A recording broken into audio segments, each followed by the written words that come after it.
This is Talk Business and Politics with Roby Brock. Welcome to the program. Joining me now, John Brummett. Always good to get his take. John, thank you for being with us. How are you? I'm doing very, very well. How are you? I'm pretty good, pretty good. So it's good. Good We're start good. this week here. Yeah. Happy Veterans Day to you, by the way. So just in terms of celebration, and I know your father was a tremendous war veteran, and I think about him and my relatives, and appreciate all that they did for the freedoms that we enjoy this week. Certainly do. Certainly do. Let's begin with, we have a presidential election in the rearview mirror, and of course it went according to all of our predictions. It was tick-tock close and turned out to be just come down to one key swing state and maybe the congressional district of Nebraska. Instead, Donald Trump wins handily in an electoral college victory there, and Republicans take bigger majorities in the Senate than may have been expected, and it looks like they may hold on to the House of Representatives too. What's your perspective now that you've had a few days to digest it? Well, that's open-ended, so I got to choose how to start it. Well, I tell you, I had on Tuesday night election, Wednesday morning, my Behind the Headlines class at LifeQuest. Unusually large crowd because people wanted to see me moan and explain away how I got everything wrong. And my first words to them were, welcome to the bubble, but it was burst last night. And when we start our winter term, rather than me stand up here for 8 classes and tell you how I think it is, I'm going to try to devote at least 4 of them to bringing in somebody who's in touch with reality. Because the left, or in my case, the moderate left, is not in touch with what these people in Michigan, working people in Michigan, Wisconsin, Pennsylvania, the blue wall, decided in the end. And I know there are a lot of theories, but and all of them have some truth. But I think a decisive number of people, I believe, decided late that they feared Donald Trump's threat to democracy less than they had disdain for the new incarnation of liberal politics, for the woke culture and pronoun discomfort and prosecuting your opponent in a Democratic constituency and delivering a conviction, calling your opponent a felon, and then losing to the felon. And then I believe also a party that would that would veil the loss of mental cognitive ability of the president and try until too late to run him on the theory that the guy is unfit. I know there are a lot of theories. I'm just distressed that the modern Democratic Party, one of the great American political parties, loses to a guy who I think most Americans really don't approve of personally, but chose over them. That's the biggest thing. And I think there needs to be a reckoning, and I think there needs to be a scale back of what liberalism is. And I think the Democrats need their own Trump. And I don't mean altogether behaviorally. I don't mean in terms of values. I don't mean in terms of absurdity. But Trump has people thinking that he just tells it the way he thinks it is, the way it is, and deal with it. Whereas Democrats have this image of we're trying to finesse you because we're really trying to, you don't approve of what we really think, so we're going to try to be different. I'm going to tell you I've got a gun and I'll shoot somebody if they come in my house, or that kind of thing. And I think in the end, Democrats, there are a lot of things that need to be done in this country. We can talk about the role of the media, you can talk about whatever you want, but Democrats need a reckoning. And you cannot lead people. Bill Clinton said it in 1980 after he got beat. You can't lead without listening. You can't lead the people when you get out ahead of their movements. As I put in the paper this morning, LBJ proposed a civil rights law famously after a civil rights movement. We had same-sex marriage and Barack Obama said, "I've now evolved on that," because the movement had made him evolve. So just, it's when you lose this badly, and it was bad. I mean, no longer can the Democrats say, "Well, if you add California and New York, we're going to win the popular vote." No, you're not. You lost by 5 million. What was it? 5 million votes. Okay. So I'm talking from the Democratic political perspective. A lot of other perspectives to be considered, such as, well, I'll stop there, and you argue or differ or follow up. So, but that's. You're basically saying, I mean, Trump is their Moses that has led them to the promised land for the last, we'll call it 10 years now, or at least it's going to be pretty close to that. And Democrats don't have a Moses, do they? Trump has taken, I don't want to call Trump Moses. I don't even think people want, some of his voters don't see him as Moses. They see him as a flawed man that they're going to hold, that they're going to vote for, because the Democrats simply can't get discernibly better than him. And that's, I don't think it's, Trump is, I know a lot of people. I got friends from high school. I've got good people I know. They're not deplorable. They're not garbage. They're not bad people. They just are moderate to conservative people who believe the nation is gotten away from them, and there are things that they don't like, or they're not ready for. I can't stress enough. You got to have a movement for something before the politicians can move safely. Trump is the beneficiary of that. He builds in a great base. But what I was saying is Democrats need a straight talker. Trump pretends to be a straight talker because he's a blowhard and gets away with it. I had in the column Sunday what Kamala Harris should have said. It's easy to say now what she should have said, but Democrats need, during the primaries, to tell liberal constituency groups, work on your movement. I'm out here trying to get elected president. We keep losing. We can't do anything.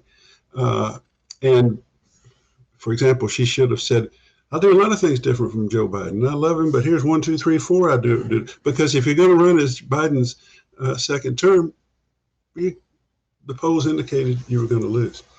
I think Nikki Haley, being a decidedly different Republican from Trump, would have beaten Kamala Harris. I think most any other Republican would, because I think in the end, the margins were created by people who just can't bear the Democrats right now. That's my view. All right. We'll see what happens there. I know there'll be a lot of soul searching and Monday morning quarterbacking and recriminations and arguments and fights. Republicans, after they lost, had their most recent bad election, they met in task forces and did what they called an autopsy. And I don't know if it had anything to do. What say? I don't know. Trump has remade them so much since then that I don't know if that was a factor in their ability to come back. But Democrats got to get down to it. Why don't they like us? Why did we win by 8 million votes in 2000 and lose 5 million? What's the matter with those 13 million people? What did we do to them? So what else you got? Policies over the next 4 years coming from President-elect Trump will probably give the Democrats some additional fodder to work with as well. I'm not so sure that our electorate isn't just ready to throw the bums out every 4 years. I mean, well, that's the pattern. Yeah, the incumbency thing is a big part of it, no matter who is the incumbent. If Trump does everything that he has suggested he will do, and if we have tariffs that cause tremendous inflation by amounting to a sales tax on the people of the country, enormous tariffs, if we do some of these things in Project 2025 that just change the representational essence of our government by giving all the power to the executive, then there'll be a backlash, and we may have, my consternation may be temporary. But that's also failing for America. You can't do something every 4 years and then throw it out. First of all, throw it out in the 2 years later in the midterms. That's one of the patterns, and then change leadership altogether after in 4 years.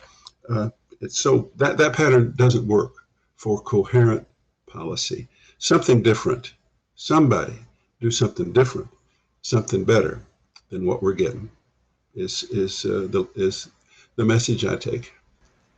Let's turn our attention to Arkansas elections. Voters extinguish, at least until we see what happens with some litigation, a casino in Pope County. And ironically, Pope County supported keeping their casino this time around after they voted to not want one 8 years ago. It's really scratching my head sometimes on what's going on up there and around that issue. But I'm not saying I was surprised by that outcome of that Polk County anti-casino amendment, but at the same time, I guess I would imagine that Saracen, Oaklawn, and Southland are just fine with there only being 3 casinos in Arkansas as well. I think they got the world working pretty well the way they want it. I think they're happy with how it turned out. I think the Oklahoma casino, few miles up the road, up Interstate 40 across the border, is happy. I spent a lot of money to produce this outcome. Listen, there's so many things wrong with this. Constitutions ought to be about broad principles. If you want to have casino wagering in your state, you should have constitutional authority for it, stated as a general concept, a guiding principle, and then have a regulatory and statutory system set up to under that constitutional authority as to how it gets handled. Here, we had a lot of things going on, but basically it was 2 casino operations wanting different outcomes, and Pope County happened to be the ground zero, but they're spending a lot of money to try to get us to vote in their business interest. There was that. And then there was the issue of, was it right to put Pope County in there and make them one of the 4 sites when in that very election in 2018, they voted against having a casino. So we get in a position of saying we're going to let them have their local rights not to have it. So the state this time took away their authority to make a local decision. They will not have a casino. And this time, the people of Polk County voted for it. I mean, that's hilarious. That's hilarious irony. And it's all because our Constitution, I first thought about it as a cub reporter covering amendment at the time 59, which was incredible detail about ad valorem this and ad valorem that, and capping utility property at a different rate from this property to deal with property taxes because a court ruling had made everybody scared. So we put this massive thing in that one of the Supreme Court members called Godzilla of constitutional amendments. That's not so we do that. So we've got a constitution that's this big and amendments that are like this, and we have abandoned much principle. We have intra-industry squabbles. The casino industry deferred to the people in something they probably didn't understand or misunderstood or didn't have full meaning of. With fluctuating opinion among the very people affected from 6 years ago to now, it's different. And it's not the way to do constitutional law, but it's what we got. It's what we got. So, all right, last question for you. Have you figured out after this election cycle the Karen Baker phenomenon? I don't get it. I don't, even though I enjoyed that outcome. It was a consolation prize because she is Karen Baker. 2 years ago, she was opposed by Gunnar DeLay, a Republican politico who was a district judge in Sebastian County. And I assumed that the Republican Party would endorse him without his actively using it, but getting benefit of it. And the word would go out, he's the R, and R's win everything. And she beat the heck out of him in a campaign in which she may have been still fatigued. She had some health issues, but she didn't campaign much. And when she had a public appearance, she was underwhelming. She didn't raise any money. She put her name on the ballot, sat there, and won enormously over a man who was trying hard to make it clear, I'm the Republican in this supposedly nonpartisan race. This time, Rhonda Wood is a much better politician than Gunnar DeLay. She's on the Supreme Court. A lot of people thought she had competence to be the chief. She too had open Republican Party backing, while cleverly saying, I didn't ask for it, they gave it to me, I'm not using it, they do what they want.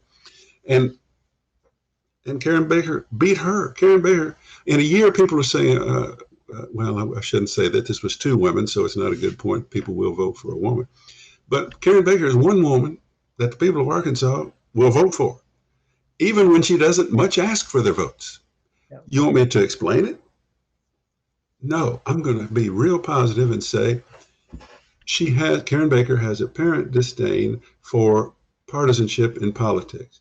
And it may be that part of what she's doing is just running, let's hope this is the factor, just running as a judge and saying, judge me if you must on what I'm doing here as a member of the Supreme Court, not on these going around talking to Republican committees and getting their endorsements.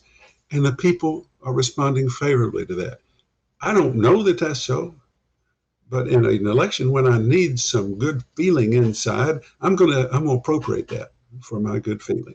All right. I had an observation in a radio interview that just, perhaps just with name ID, maybe Karen Baker was easier to remember than Rhonda Wood because they both had justice in front of it. And I got some pushback from some listeners to that. Several had told me they specifically voted for Karen Baker because she had written some of the opinions this last year on the abortion amendment and some other things that resonated with them.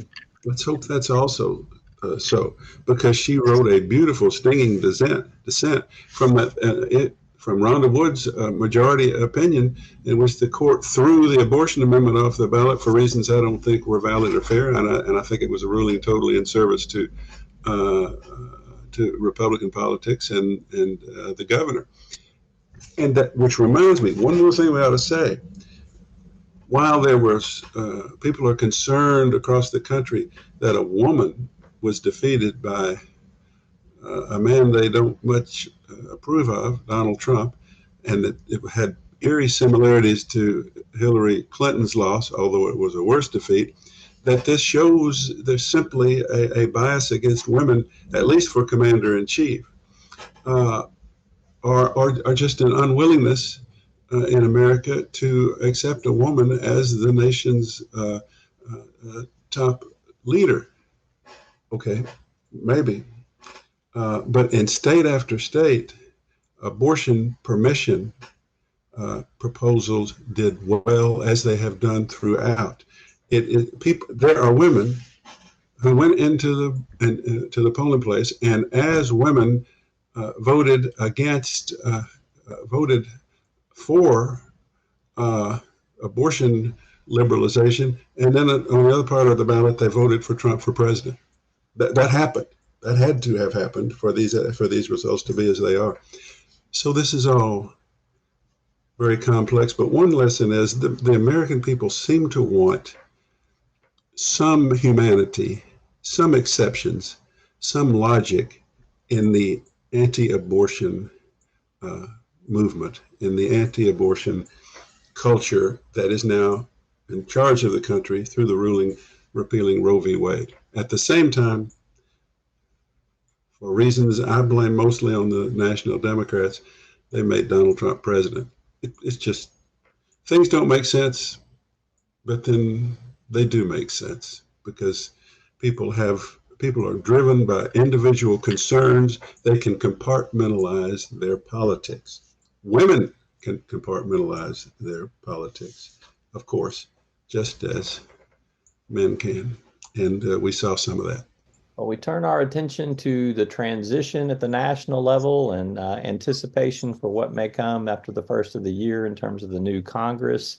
And we will also keep our eyes on what's happening in Arkansas as we gear up for the next legislative session. Always plenty for us to talk about. John Brummett, columns, the Arkansas Democrat Gazette. Thank you so much. Thank you, Roby. I'll see you next time. Bye-bye.